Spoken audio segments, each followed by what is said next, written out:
Welcome back to the British Virgin Islands, a country with over 50 islands and keys and that's known as one of the sailing capitals of the world, but we're quickly realising it has far more to it than that. This week we're turning our attention to Tortola, the biggest island in the BVI, and what follows is probably our most surprising days in this country so far. Join us as we travel from one end of the island to the other, discover some of the most beautiful beaches, get caught up in a local festival, sail to a famous floating bar, and find out what Tortola is really like beyond the cruise port.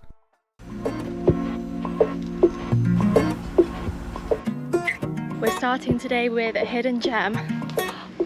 Oh my god. 10 minutes. That's roughly how long we'd been driving before Tortola showed us this. A huge sweep of sand, mountains and trees rising up behind it, and when we arrived, not another person in sight. We fell in love almost instantly, and somehow it wasn't even going to be the most impressive beach we'd find. This is absolutely gorgeous. There's nobody here. This beach is huge. So the sun is just coming up over this hill, and it's just casting like this gorgeous light on the sand, and the water looks stunning. Oh. One of the things that we love about the BVI so far is how many gorgeous diverse beaches there are. So many beaches, number one, but number two, so many of them are so different. Like on Virgin Gorda you've got the beaches with the huge boulders, on Yoast you've got the beaches with famous beach bars, in Tortola you've got beaches where you won't find anybody. It's just amazing.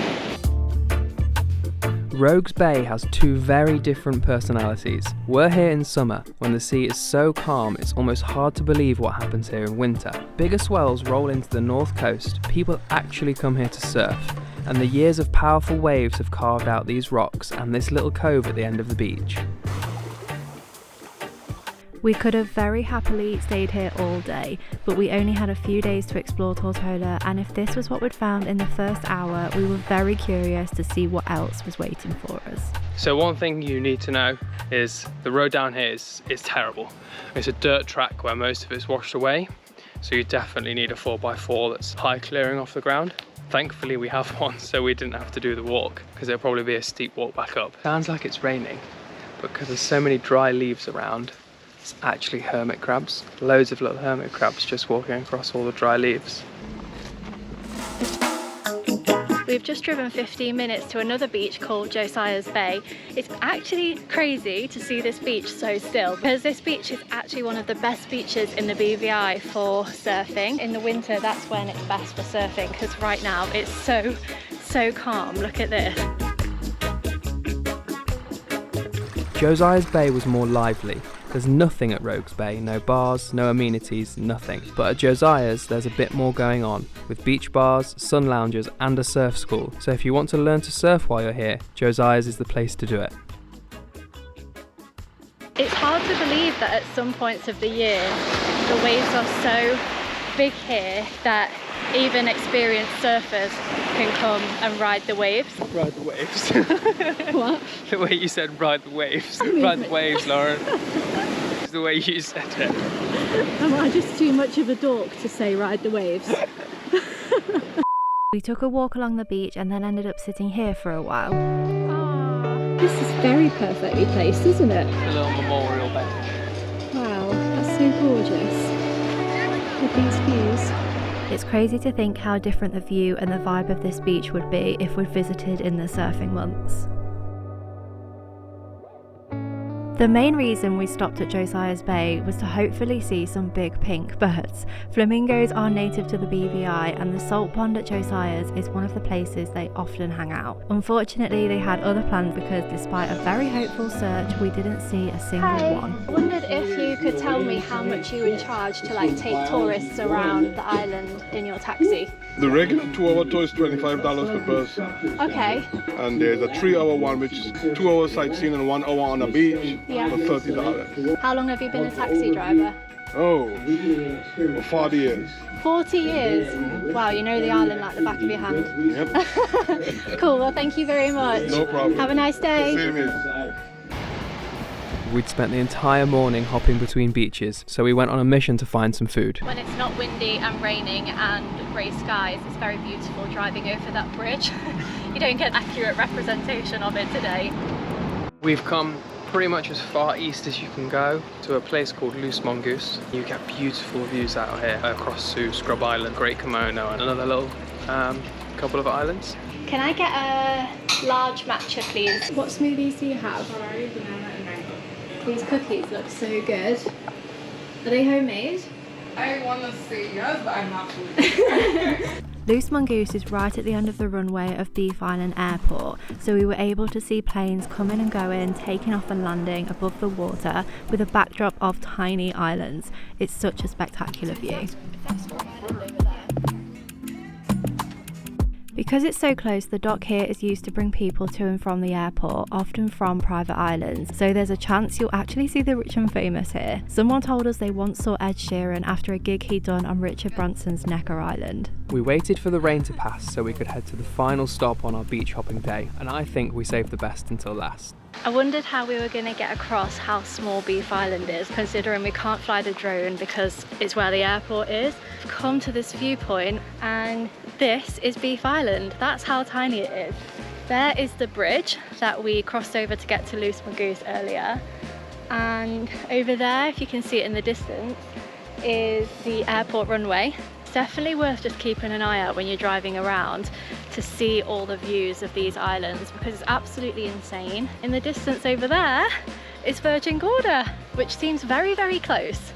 And it's not. How long does it take to get to Virgin Gorda? The half-an-hour ferry from Road Town, 15 minutes from Beef Island. But it looks like you could just swim there. It looks so close.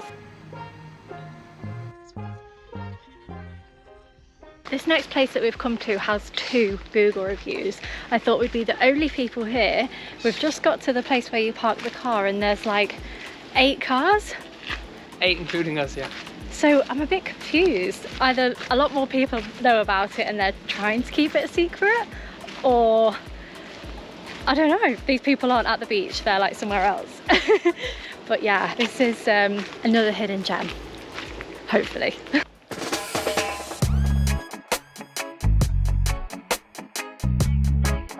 Everywhere we go, we make it our mission to find hidden gems, and we felt like we'd hit the jackpot with Little Bay. Oh my god, I was like, there's nobody here, but there's a bunch of people like hiding behind the rocks. Wow, the sand is so hot. I'm glad I've worn shoes. Wow, look at this place. What do you think to this? It's like earlier, but the beach is deeper. Yeah. There is 0 shade. It's lined by cliffs, palm trees and a few high-end luxury houses, and even though there were a handful of people around, it felt incredibly peaceful. This is the first time in my life I've ever had to come to the shore with my shoes on. The sand is just that hot.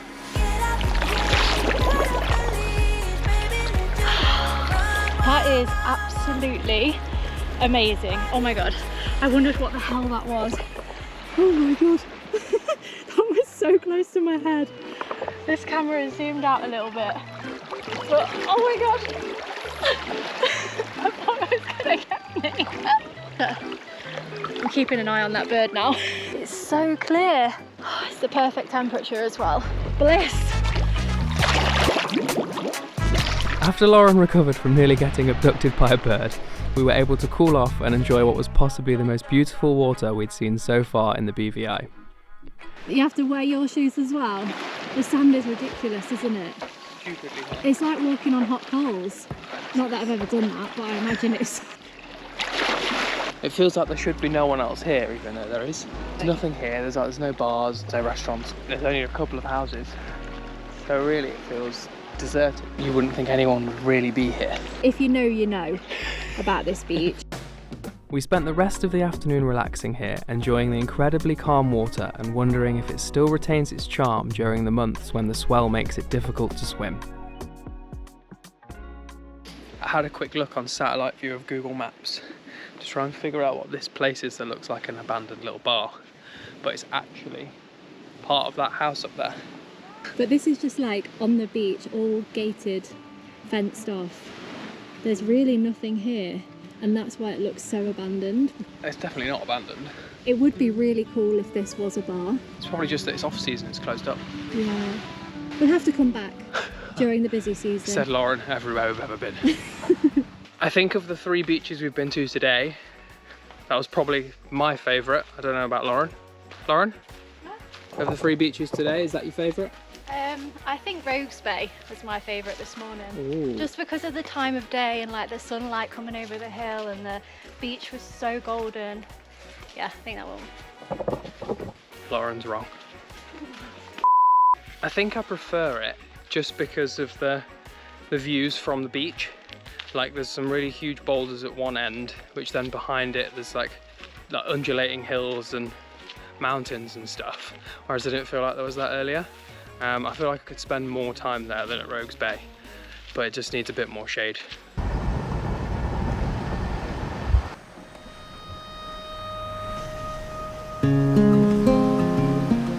We rounded off day 1 enjoying some seriously tasty food while the waves were lapping right in front of us and with a front row seat as the sun disappeared behind Joost van Dyke. Not a bad way to end our first day in Tortola.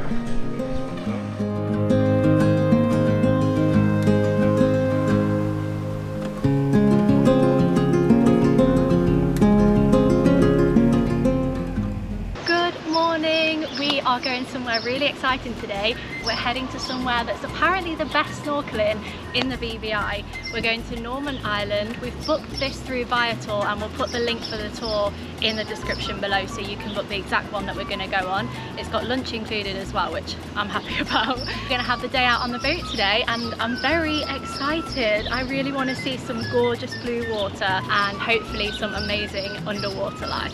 So let's go! Did you know that the BVI is one of the best sailing destinations in the world? Apparently this is a song about the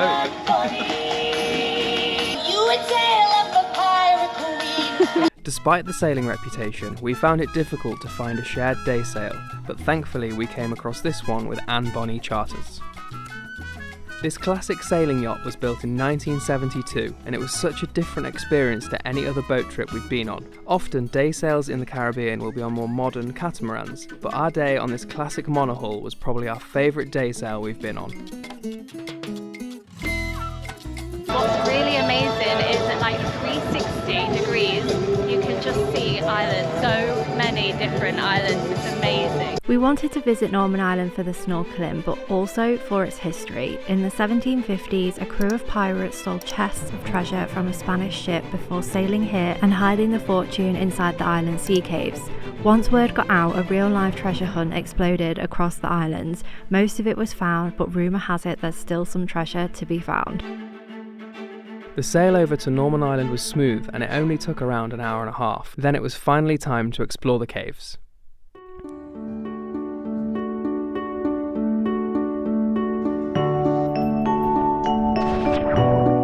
The caves are the exact site where the treasure was hidden, and they're known to be one of the best snorkeling spots in the BVI. If you go in here, you feel how cold the water is compared to out here. Along this short stretch of coastline, there are 3 sea caves which you can swim into, one of which goes so deep into the hillside that natural light fades and it becomes completely pitch black. If I go any further, I literally cannot see anything. It's so dark and scary.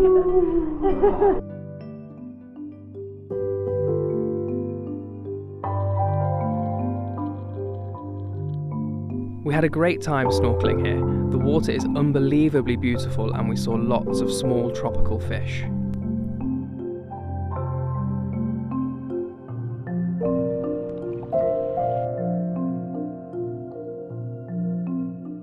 How cool is this?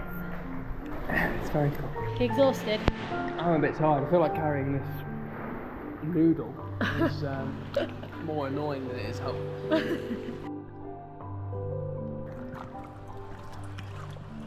Okay, it's really cool. Never done anything like that, have we? Yeah, I don't really want to say it, like, I was expecting more fish. The caves element of it is novel and quite cool, especially the one where it goes pitch black. But I was expecting more fish for the best snorkeling in the BVI. After working up an appetite on this long snorkel, it was time to climb back onto the boat for some tacos.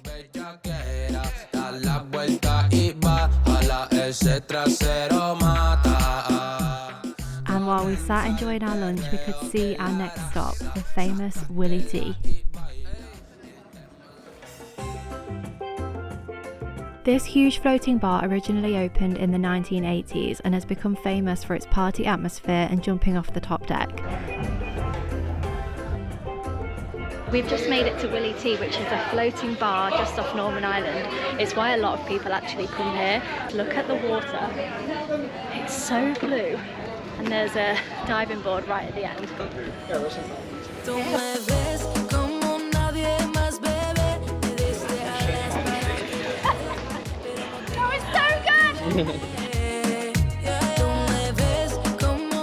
The boat has changed a few times over the years, as it sank in the 90s and then it was replaced again after being ravaged by Hurricane Irma in 2017, but it still retains its fame. Supposedly, it was a thing that people would jump off the top deck naked, but thankfully we did not need to do that. This day on the boat, snorkeling, it's definitely been worth it. On our way back, the beers and painkiller cocktails came out, which, if you've watched our last vlog, you'll have seen us trying at Soggy Dollar Bar.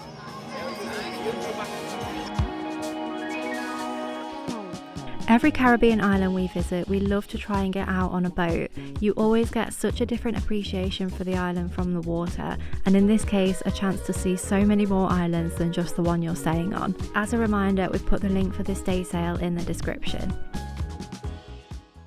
It's a beautiful morning this morning. We've just arrived at Sage Mountain National Park and we're going to go on a little hike. I don't think it's going to take too long. I think the loop's about an hour. This is actually the tallest point in the BVI, so I hope we get some amazing views at the top. We were changing it up from the beaches and headed inland and uphill to see a completely different side to Tortola. Gotta come back for the camera. So the highest point is 733 metres. It's quite high actually. Yeah. It's feeling very easy right now because it's very flat. But I'm sure I won't be saying that soon.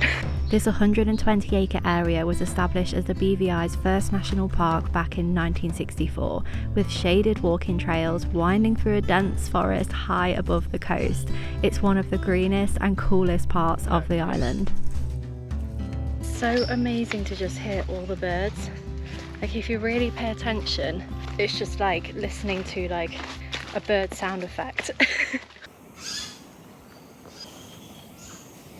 It's a lot cooler here as well because there's so much shade and it's the canopy of the leaves and the trees.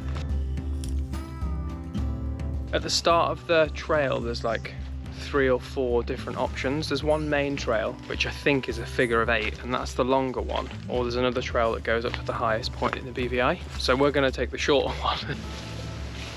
We've also read that it's not really one you do for some amazing views.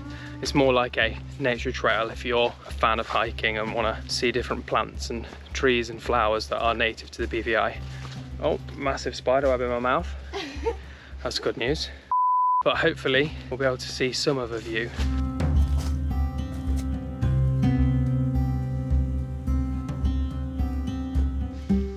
I'd love to be somebody who can name plants. Just be like, oh, that's that plant, that's that plant.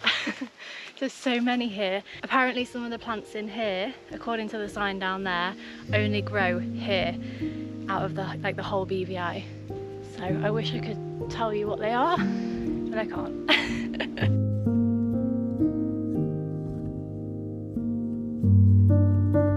The trees have opened up and we've made it to the highest point in the BVI. Not that there's much to show for it, other than a bit of flat ground with some rocks, the ruins of what looks like once was a structure, and this old ruined sign. Absolutely no views either. The trail was gorgeous, but the highest point in the BVI, I think it might be a bit lacking. While we didn't get any views on the hike, when we put the drone up, our jaws hit the floor.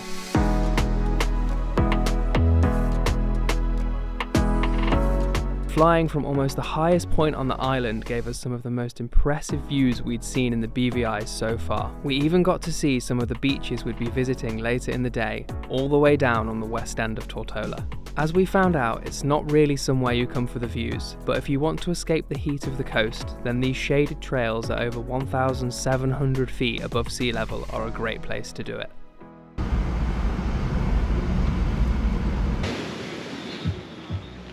are you laughing at? Looking for a man with lots of money. When you find him, let me know. We've just stopped at the side of the road at this place called Shellman. It's this aesthetically built shack. It's quite big actually, with loads of discarded shells, conch shells, seashells, and then there's artworks, painted quotes. It's quite a quirky little place right on the beach, also right on the road, so you can't miss it when you drive by.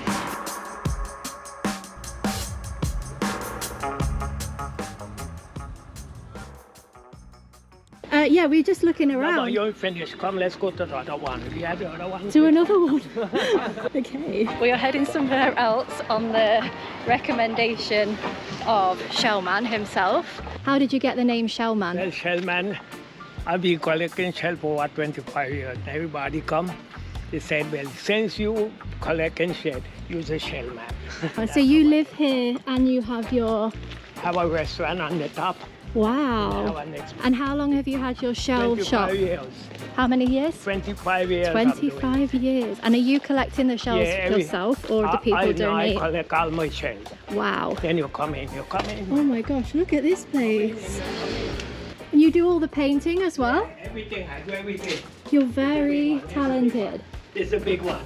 So look, man, and take a photo. Oh. That you can show your friends when you go. And Oh my gosh, even the floor's got shells in it. Man, it take me years doing that. Shellman, much like his art, is a quirky character with a wild imagination. Both he and his wife, who we'll meet in a moment, were incredibly welcoming and chatted to us for a while showing off the shells, art and refreshments that they sell. 25 years of doing this. Yeah. It's wild, isn't it? It's a strange obsession. Hobby, obsession, whatever you want to call it. Like, it's pretty cool to stick to something for 25 years. I can't count on one hand how many times I've started a hobby and then given it up. A lot like going to the gym, to be honest. Some of the conch shells are still super pink. Wonder what he plans to do with it all. We'd like to buy a drink from you. We have Marby, Yeah? soursop, passion fruit, and sorrel. You make these yourself? Yeah. Wow. Sugar cake, almond sugar cake, coconut sugar cake, and fudge. We have coconut ice cream, soursop ice cream, banana ice cream, and we have coconut ice cream. Do we get two of everything or one of everything? Just up the road from Shellman, we saw a pile of fresh fruit and juices where we met this legend. And let us know in the comments, have you tried Guinness and what do you call it where you're from? Some of them, they could get a bit tart sometimes, you know what I mean? So you But call these them ones are- Guinness here, right? Guinness, yeah. I think they're nature's Starburst. Yeah. It tastes like Starbursts. Yeah. So good.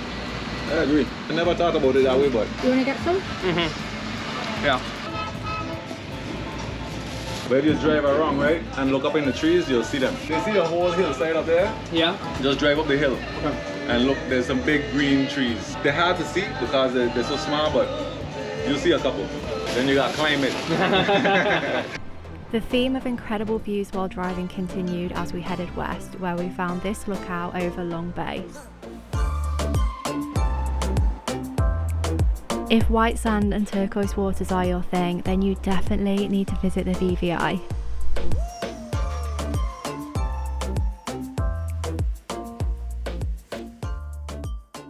We're on our way to Smugglers Cove, but on the way we've stopped at Long Bay because the water just looks incredible. There's quite a bit of swell and I think it's probably high tide at the moment, but it's a beautiful beach to walk along. It's a really long stretch of sand. You can see half of it behind me and then another half of it. So if you just fancy a walk on the beach, then this is probably the best place that we've seen in Tortola.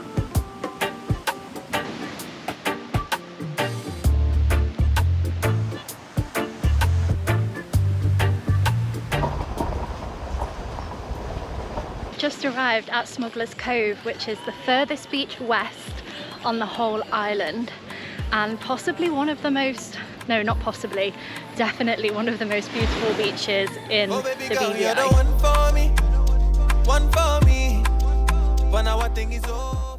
Somehow, the beaches in the BVI continued to amaze us, and this was no different. This is Smugglers Cove, a crescent-shaped bay with just a couple of colourful beach shacks and not much else.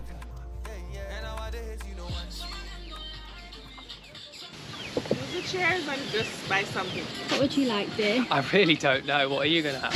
Should we have a bit? Yeah, go on then. Cheers.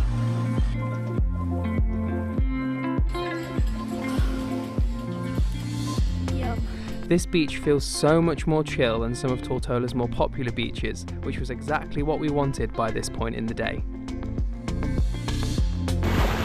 Let's go snorkeling!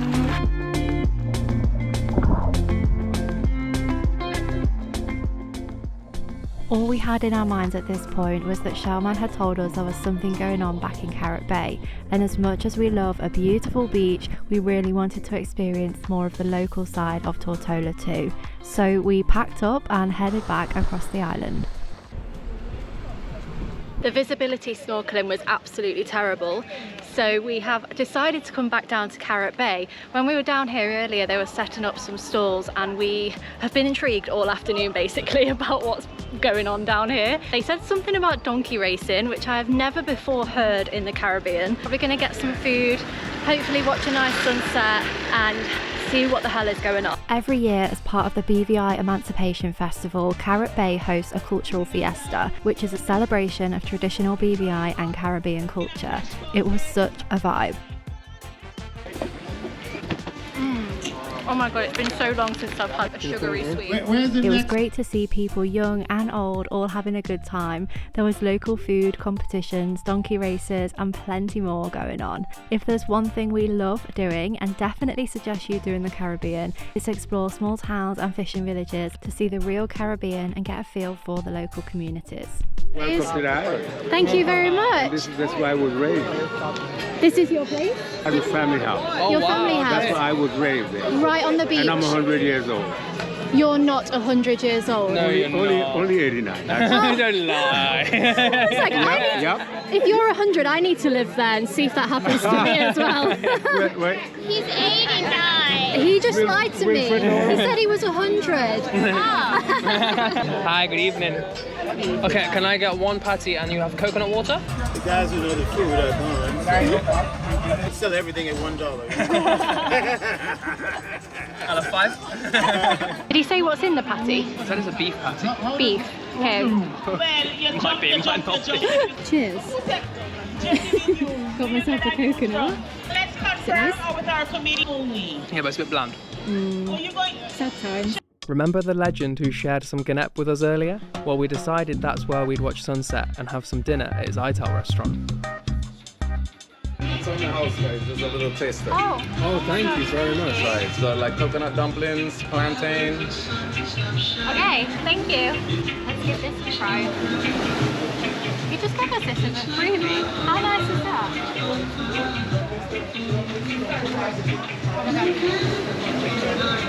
That is so coconutty. That's so nice. Try.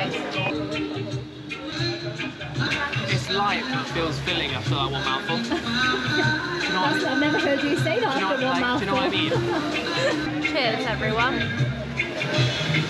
So he's just walked out of this door once again and said, guys, I've got another freebie for you to try. He said another treat, actually. Another treat for you. I don't get scared because it looks like one punch. He's not pulling a face because he wants me to try it and pull a face.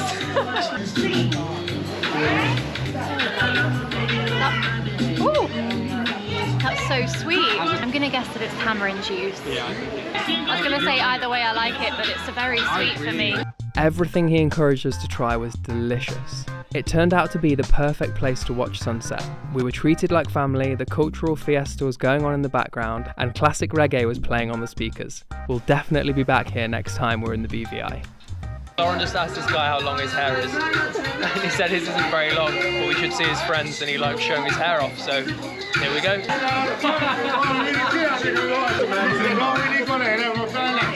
I'm telling you, them too long to just to best like that, and I will put them probably around your neck. You need to do that. I feel like I've got a snake around my neck. Oh my god. I've never felt anything like that in my life. No? You want to feel them again? No. I am a changed woman.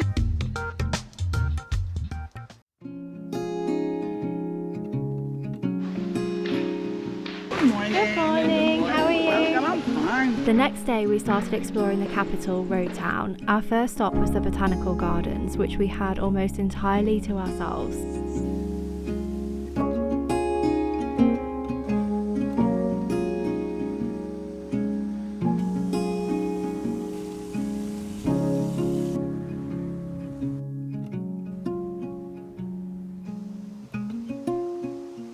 This tree I've heard that you can use for makeup, and Jack's just googled it.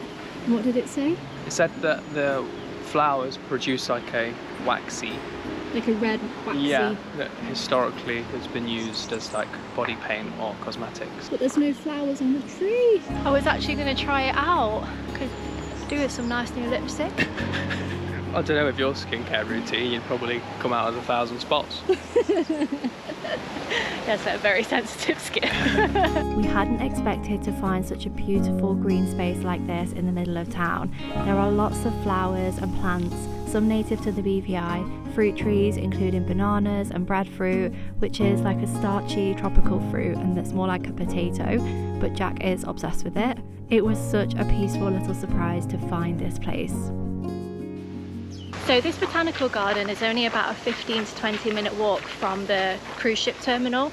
So if you're arriving in Tortola on a cruise ship, this is a really easy place to come to. It won't take too long, and it's really good if you want to know more and learn more about like the plants and the nature across the islands in the BVI. And it's really cool compared to town.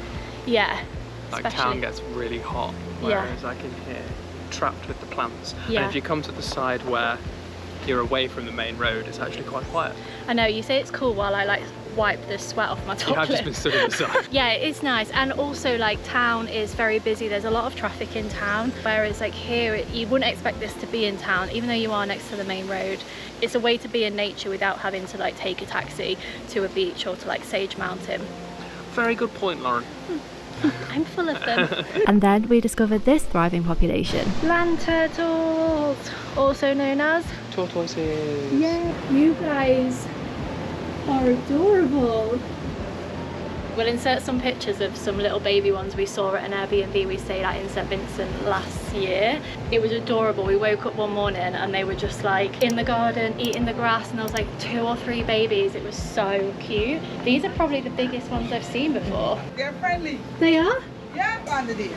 Bend down and look under. We have 25 in here. Oh my gosh, there's loads in there. And then you have over here. It's really nice that they have like a place to go. Yeah, so people will bring them to us. Yeah. And you know, people like them in their homes as pets.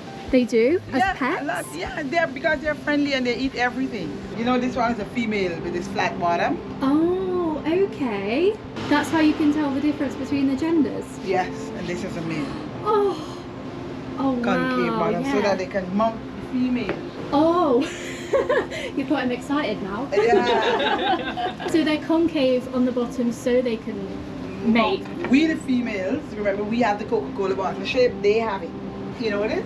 Right, So got if you. you So look they- at it, you can tell which one is the male and which one is... That's amazing. And the oldest one is under there. He's like 53 years old. How long do they usually live for? They say they can live to 100. Wow. They're safer here anyway. Yeah, definitely. So you're their mummy. Yeah, I have their mummy. Yeah. Oh, they're heavy.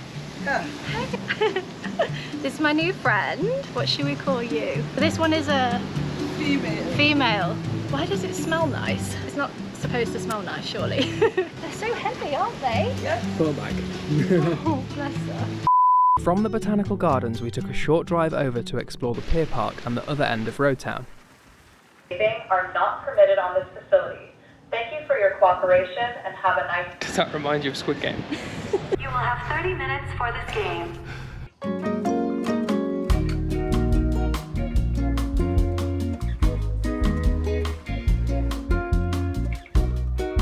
Tortola Pier Park is probably one of the nicer, more modern ones we've seen, but it feels like a toy village. The buildings don't just look real, like it doesn't feel like anywhere else in Tortola. It just feels like fake, like I'm in like Black Mirror or something. So, Jack, I'm about to tell Jack a fact that I think he'll be actually quite surprised about. Did you know in the first 3 months of 2026 there were nearly 500,000 cruise ship passengers that came onto Tortola. I didn't know that, no. Considering how small the population is, that's absolutely wild. Yeah, exactly. Like, I don't feel like there's an infrastructure for that many people to come onto this island within the space of 3 months. Yeah, 500,000. How many is that a day, Lauren? I don't know. Oh, you didn't do your research. No, how many is that? I don't know, right? Oh, I thought you were going to surprise me with like amazing math skills or something. How many is that a day, Lauren? Oh, Lauren, you don't know. Oh, you're terrible. Well, and you didn't even know. You prepped the facts. Yes, but I didn't get all the like, go away. We've been quite surprised with how many cruise ships we've seen during our time in the BVI. We've spent quite a bit of time in the Eastern Caribbean, and some of those islands have no cruise ships docking during hurricane season. Looking at the schedule for here, cruise ships visit all year round. Just a few minutes walk from the pier park in the centre of town, there's this area of little colourful stalls with vendors selling souvenirs and crafts. As far as small Caribbean island capitals go, Road Town feels quite modern. There's a lot of office buildings because there's a lot of accountants and lawyers, being a tax haven. But there isn't really a huge amount to do, and if you've only got a short period of time in Tortola, like if you're coming off a cruise ship, I probably wouldn't spend it wandering around Road Town. A good cafe or coffee shop can be hard to come by on some small islands, but the BVI isn't short of them. We found Island Roots on Main Street, a cute cafe and bookstore, which is a dream combo for Lauren.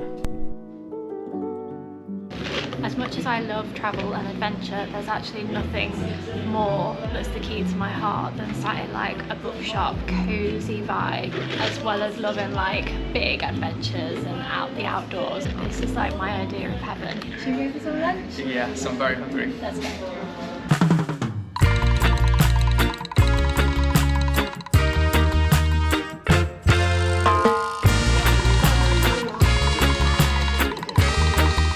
What do you recommend we have? Everything. Everything.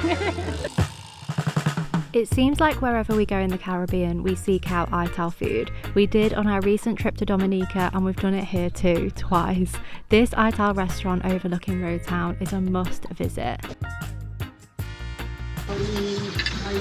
Here you go. Thank you. Special nice and breast. Special? Okay, let me try some. Not even man as well eat. Was it really good? Really nice. Oh, good. It eat in peace. It's so tasty. Really? I kind of love this bowl as well. We should get bowls like this when we're older. When we're older. When I grow up, when I grow up, I want a bowl like this. That's the best thing I've eaten in the BVI so far. It's such a relaxed atmosphere up here, and the breeze on the hill was the ideal antidote to the heat we'd been soaking up all morning in Road Town. Oh yeah, and all the food and homemade juices were amazing. We're heading down to Cane Garden Bay, and I've made Jack pull over on the side of the road to look at this view. How absolutely unreal. It's a little bit hazy, but I don't even feel like that ruins it.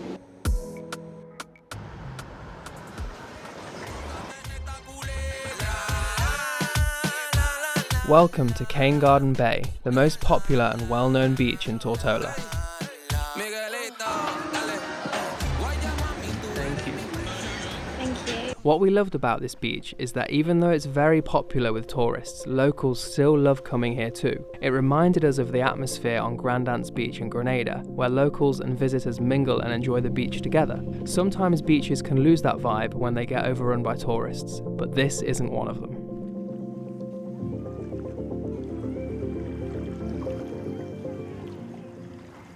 Three, two, one.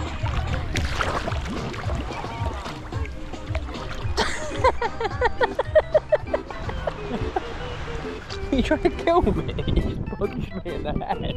Literally punched me.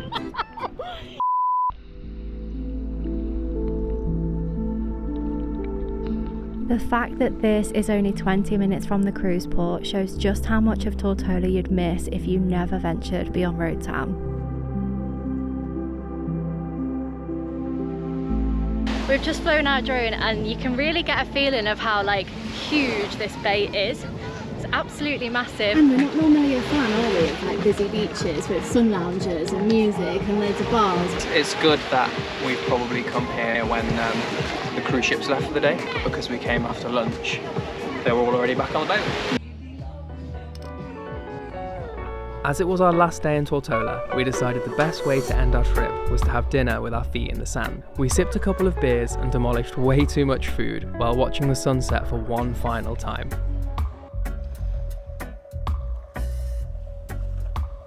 And with that, our time in Tortola came to an end. This island really surprised us. It might be the busiest and biggest island in the BVI, but it doesn't take long to leave Road Town behind and find empty beaches, local communities and hidden gems. After exploring the island from the coastline to its highest point, we definitely understand why so many people use Tortola as a base to explore the British Virgin Islands. Let us know in the comments which Caribbean island we should visit next, and we'll see you in the next one.